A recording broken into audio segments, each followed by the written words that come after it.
आप लोगों को गणेश चतुर्थी की बहुत बहुत शुभकामनाएं।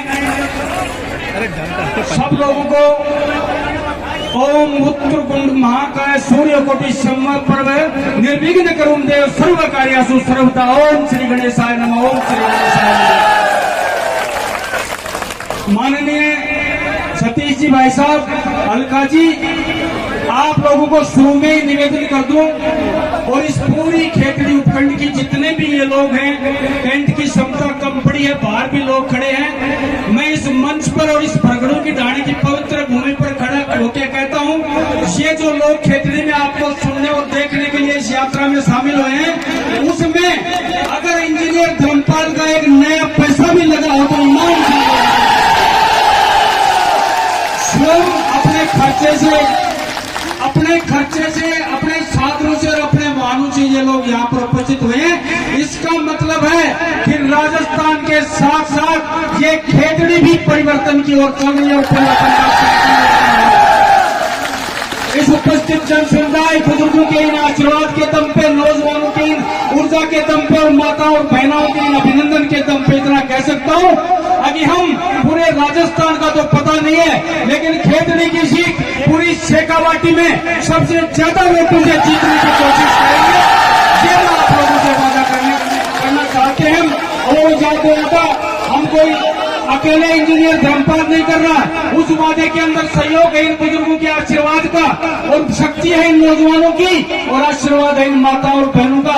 इन सबके दम पे हमको इसको यहाँ से उखाड़ के फेंकेंगे और आपको विधानसभा में कमल खिला के दिखाएंगे। ये निवेदन आप लोगों से करना चाहता हूँ। और इस देश को, इस प्रदेश को जो भारतीय जनता पार्टी की जरूरत है, मैं समझता हूँ आप लोगों से कोई छुपी हुई नहीं है। आज देख सकते हो हमारे देश का मान और सम्मान कितना दुनिया में बढ़ा है। हमारा देश जो एक गरीब देश कहलाता था आज चांद की यात्रा कर रहा है, तो वो भारतीय जनता पार्टी और नरेंद्र मोदी की वजह से कर रहा है। आपसे आग्रह करना चाहता हूँ, ये वही धरती है, वही भारत था। 70 साल में दुनिया का कोई भी नुमाइंदा हिंदुस्तान की सरजमी पे पैर रखता था तो इसकी मिट्टी को उठाकर अपने माथे से तिलक लगाता था और अपने आप को धन्य और पवित्र समझता था। लेकिन 60 साल के इस कांग्रेस के राज ने बना दिया घोटालों का, दलालों का, कांडों का और आपको समस्याओं का देश बना के छोड़ दिया। लेकिन पिछले 9 साल, 9.5 साल में माँ भारती के उस लाल ने इस देश को ही तो क्या आसमान के छिद्र चमकता हुआ सितारा बना दिया उस भारत को, जिससे पूरी दुनिया, पूरा देश रोशनी में बैठा है। मैं निवेदन करना चाहता हूँ, हमारे 4 सभाएं और बताते हैं। और श्रवण जी पगड़ी जो संयोजक हैं और सीआर जी चौधरी साहब जो संयोजक है इस यात्रा के, वो रास्ते में नाराज हो रहे थे कि आप तो नाचते गाते जा रहे हो। मैंने कहा माताओं बहनों ने तो कलश यात्रा निकाली है, उसका सम्मान करने के लिए जा रहे हैं। थोड़ी देर हुई है, आपसे क्षमा चाहता हूँ संयोजक महोदय और सह प्रभारी महोदय। अब लेकिन इतनी जन भावना का सम्मान करना भी आपका और हमारा फर्ज बनता है।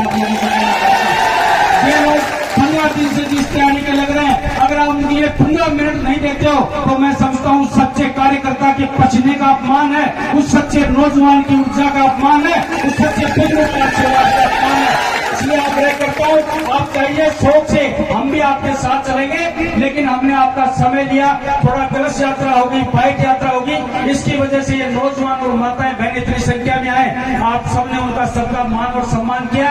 पुनः एक बार खेतड़ी उपखंड की धरती पर इन सब पूरे जन समुदाय की तरफ से आप लोगों का अभिनंदन करता हूँ और स्वागत करना चाहता हूँ।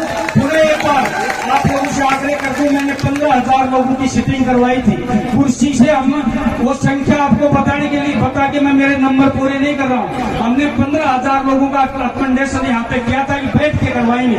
पूरे राजस्थान में हो सकता है कुर्सियों पे सभा हो रही होगी, लेकिन हमारे ये नौजवान और ये बुजुर्ग कुर्सी पे बैठ के सभा नहीं करेंगे, कुर्सी के लिए सभा करेंगे। आपसे आग्रह है, आप लोगों ने हमें सुना है, आप लोगों ने आशीर्वाद प्रदान करने के लिए आप लोग आए हो। पूरे एक खेतड़ी की उपखंड धरती पर इंजीनियर धर्मपाल व्यक्तिगत और भारतीय जनता पार्टी के पूरे परिवार की तरफ से आपका बहुत बहुत सम्मान है। इन्हीं शब्दों के साथ अपना कथन समाप्त करते हुए अपनी वाणी को विराम देता हूँ। सबको बहुत धन्यवाद।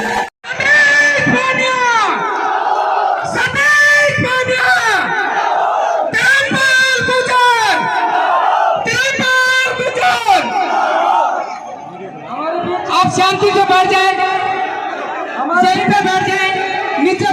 शांति से बैठ जाए।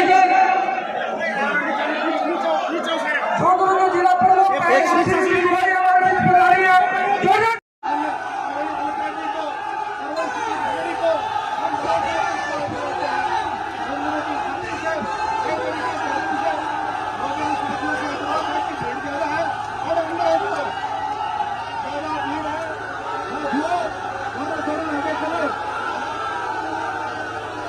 भीड़ बहुत ज्यादा है साथियों, थोड़ा आगे बढ़ो ताकि यहाँ से आगे बढ़ सके।